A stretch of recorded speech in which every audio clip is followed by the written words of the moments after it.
Tu vois, ce matin, j'étais sur le parking de l'usine Whirlpool à Amiens. Parce que c'était le jour de la fermeture. Et en ce jour de fermeture, ou hier, la direction de Whirlpool a convoqué un comité extraordinaire, un CE extraordinaire, pour dire qu'ils avaient besoin de salariés pour aller en Pologne installer les machines. T'imagines la violence du truc? T'imagines le degré de mépris pour les salariés dont on a décidé de licenciement et dont le dernier jour de travail, on vient leur dire on vous propose d'aller vous-même, et ce que me dit le délégué syndical CFDT, Frédéric Chantrel, et je pense qu'il a raison, c'est que le pire, c'est qu'il y a des gens qui vont aller le faire. Parce qu'il y a des gens qui ont faim. Faim. Parce qu'il y a des gens qui... C'est de la soumission consentie. Ouais, il y a surtout, c'est de la résignation. Ou organisée. C'est de la résignation. Tu vois, on est aujourd'hui dans un degré de résignation, c'est le pire. Moi, je disais toujours pendant ma campagne, mon adversaire, c'est la finance, mais c'est surtout l'indifférence. Et c'est le pire qu'on a à combattre, c'est ce degré de résignation. Comment faire pour que les gens se réveillent, quoi? Et c'est la grosse bagarre qu'on a à mener. Tu sais, je cite souvent une phrase de Samuel Huntington, donc l'auteur du Choc des civilisations, qui est un auteur bien à droite, un ultralibéral américain. Avant le choc des civilisations, en 1975, il rédige un rapport pour la commission trilatérale. On connaît très bien la commission trilatérale. Voilà, donc il réunit, mais je le dis quand même pour vos internautes, qui réunit les élites américaines, européennes et japonaises. Asiatiques. Ouais. Et pour ce document, il écrit, qui est donc consacré à la démocratie, il écrit le problème qu'on a aujourd'hui, c'est que les problèmes... Il faut créer de l'apathie politique. Voilà. Les peuples ont tendance à se prendre au sérieux. C'est un risque, ils prennent la démocratie au sérieux. Or, si les peuples prennent la démocratie au sérieux, les élites ne peuvent pas gérer les pays correctement. Donc, ce qu'il faut installer dans les pays, c'est une bonne dose d'apathie politique. C'est écrit comme ça dans son document. Et en effet, depuis les années 70, on voit que l'apathie politique, qui prennent le nom de résignation, d'abstention, d'indifférence au destin commun, de sentiment de plus pouvoir rien faire sur notre sort à tous, on voit que ça a considérablement augmenté et que c'est le grand adversaire, tu vois. Mais donc je reviens à mon truc de Whirlpool. La question c'est, pour ces gens-là, tu vois, de même Macron est passé dans l'usine le 3 octobre dernier avec le patron qui reprend et il a assuré que tous les salariés seraient repris. Il y a une vingtaine de salariés qui sont sur le carreau. C'est des grandes gueules. C'est les mecs qui ont fait une grève. C'est des mecs qui... Est-ce que c'est des mecs qui comprennent la guerre économique? Mon travail est un travail, je ne dirais pas de pédagogie, mais quand il y a quelque chose qui leur tombe sur la tronche, vaguement ils savent ce que c'est. Mais tu vois le risque, quand tu arrives sur le parking de Whirlpool, tu le vois d'ailleurs, quand je suis allé distribuer les tracts, le Front National était passé avant moi. C'est la faute aux réfugiés, c'est la faute aux assistés. On va venir sur ce sujet-là. Et donc la bagarre, c'est comment faire pour qu'ils ne se disent pas ça. Et donc c'est vrai que moi j'arrive en montrant, en leur demandant s'ils savent qui est Jeff Fettig, PDG de Whirlpool. Ils ignorent le nom, jusqu'au nom de leur PDG. Vanguard Group, tu vois, c'est le groupe, il me semble, qui détient aussi des bonnes parts dans Monsanto. Ils ignorent qui est Vanguard Group, le fonds de pension. C'est apporter ces éléments-là. Moi, c'est vrai que je ramène la baraque, la photo de la baraque du PDG de Jeff Fettig, parce qu'il y a 80 chambres, parce qu'il y a 20 salles de bain, parce qu'il y a un cours de tennis, parce qu'il y a une piscine souterraine, parce qu'il y a un accès direct à la plage, et parce que s'ils avaient ça en sortant de leur usine, ils se diraient « mon adversaire, c'est Jeff Fettig ». C'est évident. Or, comme la baraque, elle n'est pas là, mais elle a 5672 km, je ne sais plus exactement, mais j'avais vérifié sur les trucs Mappy, la distance entre Amiens et je ne sais plus quelle ville, tu vois. Et ben, comme il y a cette distance géographique, ça produit aussi une distance affective, et du coup, ils ne se disent pas du tout, c'est de la faute de ce mec-là, on va les ramener à, c'est de la faute à l'assisté, parce qu'il y a toujours un assisté dans son quartier, c'est évident. Enfin, quelqu'un, on voit, il travaille pas, il est tellement découragé, il y a plein de raisons, mais il peut y avoir ça. Ou alors c'est de la faute aux réfugiés, parce que lui, on le voit à la télé.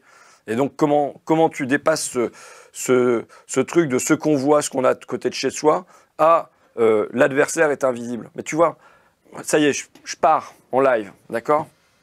Bientôt, je vais te mettre un gros stop. Bon. Mardi soir, on est dans l'hémicycle. Tu vois, je passe du reporter que j'étais ce matin, mais toujours député, qui vient discuter avec les gens. Et le fait que les gens me voient sur le parking, bah, ça fait que leur colère, ils se disent qu'il y a un mec pour la porter. Tu vois. Est-ce que t'es pas l'idiot utile dans ce combat-là? Vas-y, précise. Est-ce que le fait de canaliser leur colère ne les anesthésie pas? Je crois pas du tout. Tu sais, ça fait 30 ans que, de toute façon... Fais l'avocat du diable. Hein. Ouais, mais oui, mais il n'y a pas de problème. Mais je crois pas du tout. Tu sais, quand j'étais... Est-ce que la vindicte populaire, tel le vent sauvage, ne doit pas se manifester comme un feu de cheminée ou un feu dans les champs? Moi, je crois pas que je crois pas qu'il y ait de trucs... la spontanéité des masses, j'y crois pas trop. Tu vois. Pourquoi? Parce que je vois trop qu'il y a la résignation qui s'installe et que du coup, derrière, c'est plutôt chacun se replie dans son coin. Tu vois, si nous avons eu notre rôle pour organiser le fait qu'il y ait simplement une grève chez Whirlpool. Parce que le gros risque l'année dernière, je reste sur ce cas-là, le risque l'année dernière, c'est qu'on leur annonce du jour au lendemain que leur usine, elle va être délocalisée. On leur a déjà fait le coup sur le lave-linge en 2002. On leur a demandé des tas de sacrifices, de venir bosser le week-end, de ne pas être rémunérés au tarif normal, enfin des tas de trucs. Ils ont accepté tout ça. On leur annonce quand même que ça va partir en Pologne. Et il y a eu des semaines sans grève. Il y a eu des semaines sans mouvement social. Où au contraire, les gens se bouffaient la gueule les uns les autres. Et où on se déchirait avec les syndicats. Et nous avons pas... Explique ça. C'est un manque de communication, c'est un manque d'empathie, ou c'est simplement un manque de quotient intellectuel dans la gestion de la crise? Je crois que le degré de désarroi de ceux qui sont confrontés à ça, et qui sont confrontés de manière répétitive, quand dans la même ville, tu as eu Whirlpool, tu as eu Magneti Marelli, tu as eu une Honeywell, tu as eu Flodor un petit peu plus loin, tu as eu leurs parents qui ont eu la délocalisation de toutes les usines textiles dans la vallée de la Nièvre. Tu as le découragement des gens, il est puissant. Et donc, aller contre ça et se dire qu'on peut encore quelque chose, alors que les Goodyear se sont battus, ils ont perdu, ils ont été condamnés. Bon, je pense qu'ils ont gagné quand même plein de choses, que le plan social aurait été bien pire et tout ça, mais enfin, tu vois, et que tu as les médias, mais pas seulement, tu as un certain nombre de gens qui disent, grosso modo, ils auraient mieux fait de pas se battre, parce que du coup, ils sont marqués au fer rouge, il n'y a pas eu de repreneur, il n'y a pas eu tout ça, donc il vaut mieux ne pas bouger. Tu vois, tu as tout un truc comme ça. Il vaut mieux pas se sacrifier dans ces cas-là? Se sacrifier à quoi? Je sais pas, on a vu des manifestations avec des gars qui étaient assis sur des bouteilles de gaz et qui menaçaient de tout faire péter. Bah, tu vois, mais ça, c'est pas se sacrifier, c'est une autre forme de lutte. Se sacrifier, ça? Non, parce qu'ils ne les ont pas fait péter, les bouteilles de gaz. Mais ils étaient prêts. Tout comme chez Celatex, tu vois, j'ai adoré le bouquin Quand l'acide a failli couler ou un truc comme ça, qui est un bouquin qui a été rédigé par l'un des dirigeants de la CGT textile sur l'usine Celatex dans les Ardennes, où ils ont failli mettre de l'acide à la rivière. Bon, moi, c'est pas quelque chose que je recommande du tout. Mais il y avait cette menace d'un crime environnemental quelque part. C'était un mauvais objectif? C'était un bon moyen. Et heureusement, il n'est pas arrivé la fin n'a pas été utilisée. Et je pense qu'il n'y avait pas grand monde qui voulait qu'on en arrive là, quoi. Mais quand l'acide a coulé, c'est le titre.